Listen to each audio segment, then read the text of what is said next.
Talking Economics, a companion presentation as to why we need money or why money exists. There are two main economic theories, capitalism and socialism. To be fair, neither in their truest forms are capable of dealing with reality.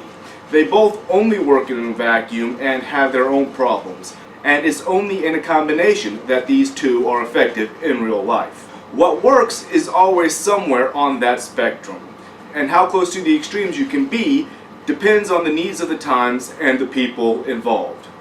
So let's get started, shall we? But before we begin, you can subscribe and sign up for notifications when we post new material. Now for the nitty-gritty. Socialism is about everyone getting compensation no matter what. In theory, this would be the same amount, but that is the problem with this idea. No matter what, no matter the job, no matter if you actually do a job, you get compensated. And unless acted upon by another force, the tendency of all things is towards the path of least resistance. In essence, if one does not actually have to work to get compensated, one will not work. There are of course exceptions to that and any rule, but let's face it, those exceptions are rare. The strength of capitalism is also its curse. If one does not produce, one does not get compensated. That means the best producers get more compensation and the worst gets least, or perhaps not even any compensation at all. If the compensation that they do get is not enough to subsist on, then they are SOL.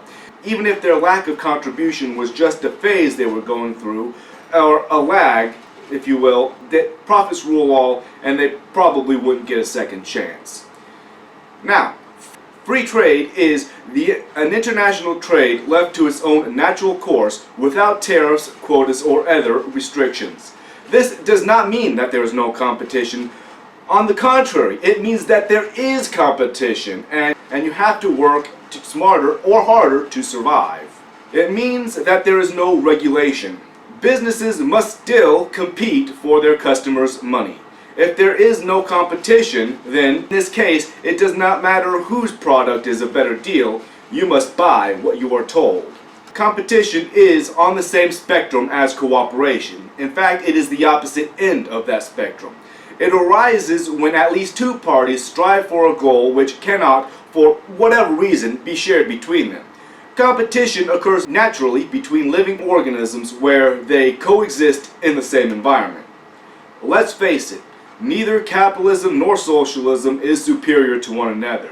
They are, as I said, opposite ends of the same spectrum. And in fact, they use different aspects and types of game theory, cooperative and competitive. But let's face it, corruption exists. In a perfect world, either would work perfectly. In reality, however, the only solution is a hybrid. In a perfect world under socialism, each person would do their utmost to ensure the highest quality of any good or service rendered, despite the fact that it will in no way affect their compensation. No matter how much or little one does, they get paid the same amount. Clearly, this is not the case for most people. Really, it's not the case for a normal person. In a perfect world under capitalism, the person with the best performance or product gets the most or best compensation. If one has a bad day, they get nothing that day. And if that bad day is too long, then they will never catch up. So obviously there are flaws. When it comes to the actual selling, the one with the highest quality and or lowest price, simplistically speaking, will sell the most. But there are cheaters and there is some level of sociopathy in any group.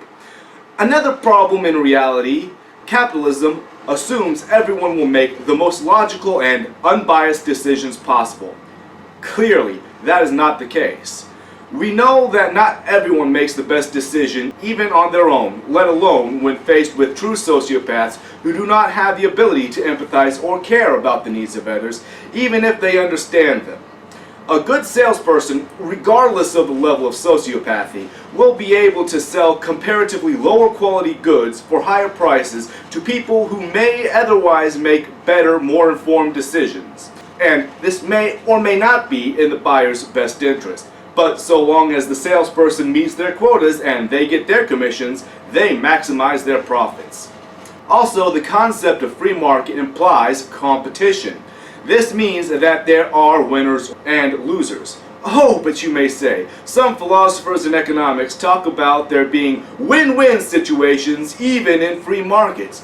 But this idea ignores many things, not the least of which, what exactly is the good or service that you are purchasing?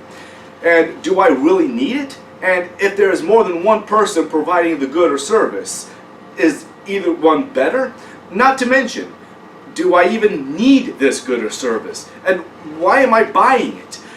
Is it because I'm told to? Or because I have something the other person wants? Do I want what they offer? Can I offer something that they want? As you can see, the idea that any form of economics could be win-win fails to honestly represent reality.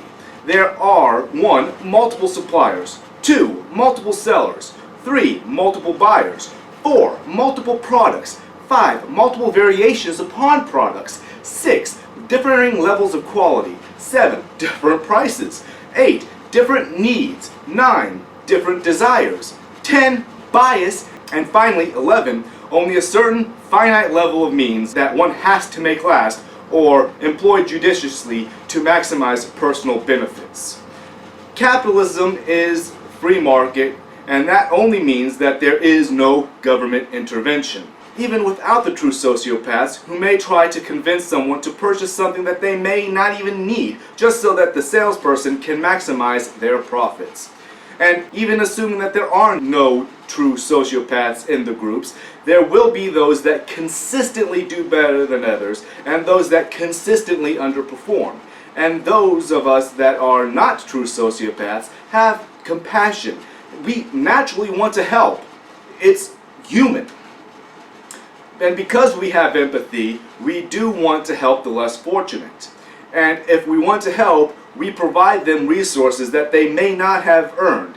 Even a voluntary redistribution of wealth is socialism and can prompt the formation of a welfare state, which will inevitably fail. But when we add in the fact that true sociopaths exist, who come from all levels of skills and everywhere in society, we know that at least some of these different types of personalities will use guilt or other measures to force others to provide them with stuff that they haven't earned, and by the way, have no intention of ever paying back.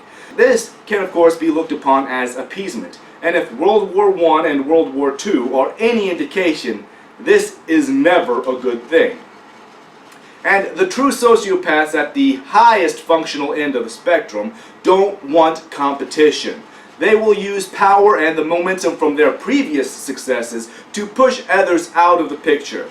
This makes their enterprises into a monopoly, and like the game of the same name, it sucks for those that are not winning. Even before the point when people no longer have a choice but to just submit.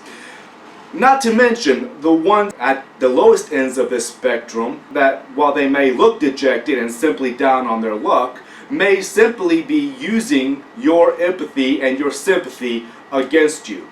Again, for simplicity's sake, let's disregard true sociopaths. In any production or sales environment, there is a bell curve of success. Some people reside at the failed end, and some people will reside at the winning end. If that is the case, their children and children's children would pay the price or reap the rewards, as the case may be. And over time, these extremes would pull further and further apart, never again to meet. The first few generations might have a chance at changing their lot, but not the later generations. With inherited wealth and power, success itself cannot be inherited. Entitlement begins to ingrain itself in the lives of the heirs to success. After all, when one never has to work to survive and always has what they need, even most of what they want, that changes a person, usually for the worst. For this presentation, we will call these generational socialists. While they may be cleaner and better off than those at the failed end of the spectrum, they still hurt civilization by not contributing. No great nation has ever been conquered from without first rotting from within. Even when these elite are not directly controlling the community, but are hiding behind government whose installed figureheads can be changed like socks, should the case arise, there comes a point when nothing can even dent the wall of this powerhouse. Capitalism can degrade into socialism by way of welfare and these shadow governments. And of course, empathy and sociopathy that exists everywhere. Thank you for listening. If you like this presentation, you may also enjoy our other presentations. Please like and subscribe and ring the notification bell to be notified when more great content comes out. In the meantime, you can check out our archives. Have a great day.